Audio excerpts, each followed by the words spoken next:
नमस्कार दोस्तों, स्वागत है आपका मेरे चैनल पे। दोस्तों, एक समय था जब हम दूसरे देशों से कोशिश करते थे कि हमें डिफेंस टेक्नोलॉजी मिल जाए, लेकिन ऐसा होता नहीं था। और जब से इंडिया आत्मनिर्भर के कदम पर आगे बढ़ा है, तभी से दोस्तों हमें बहुत से देशों से ऑफर आने लगे हैं। आप जानते हैं कि अमेरिकन कंपनी जनरल इलेक्ट्रिक ने भी फाइटर जेट इंजन डेवलप करने के लिए इंडिया के साथ आने के लिए कहा था। और अभी ये माना जा रहा है कि अमेरिका अपना F-35A फाइटर जेट भी इंडिया को पेश कर सकता है और साथ ही टेक्नोलॉजी भी दे सकता है। आज इसी के ऊपर बात करेंगे। चलिए दोस्तों शुरू करते हैं।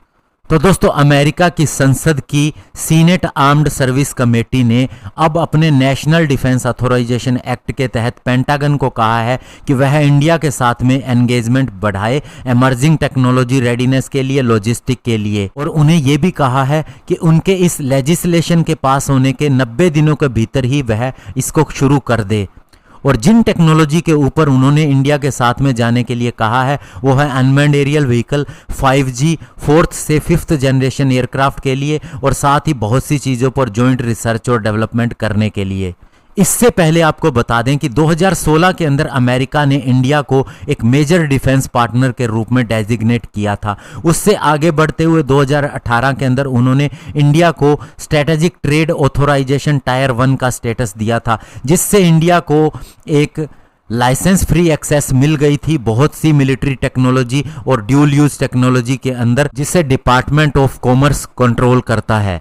और अभी रिसेंटली ही बोइंग ने अपने F-18EF को MRFA डील के तहत जो ऑफर किया था उसे हटा के इंडिया को F-15EX ऑफर किया, क्योंकि ये भी बहुत ही सोफिस्टिकेटेड फाइटर जेट है। इसीलिए पहले ये नहीं दिया जा रहा था, लेकिन अब इसका भी ऑफर दिया जा चुका है। और जनरल इलेक्ट्रिक के द्वारा एक jointly fighter jet engine develop करने के लिए भी ऑफर दिया गया है। तो ऐसे में बहुत सी नई चीज़ें अब सामने आ रही हैं।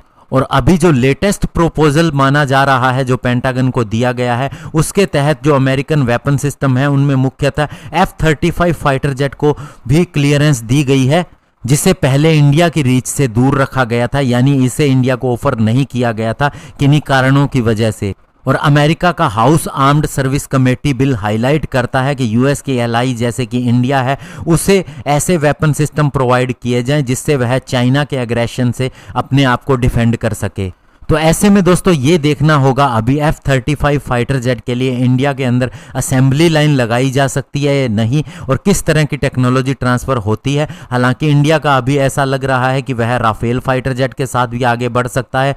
और F-15EX की बात करें तो ये सुखोई 30 MKI जैसा ही फाइटर जेट है, तो इसके साथ इंडिया आगे बढ़ता है या नहीं ये भी देखना होगा। लेकिन बड़ी बात यह है कि अब इंडिया को बहुत सी टेक्नोलॉजी ऑफर हो रही है अमेरिका की तरफ से। अब इंडिया को देखना है कि कौन सी चीज़ उसके फेवर में है। धन्यवाद, जय हिंद।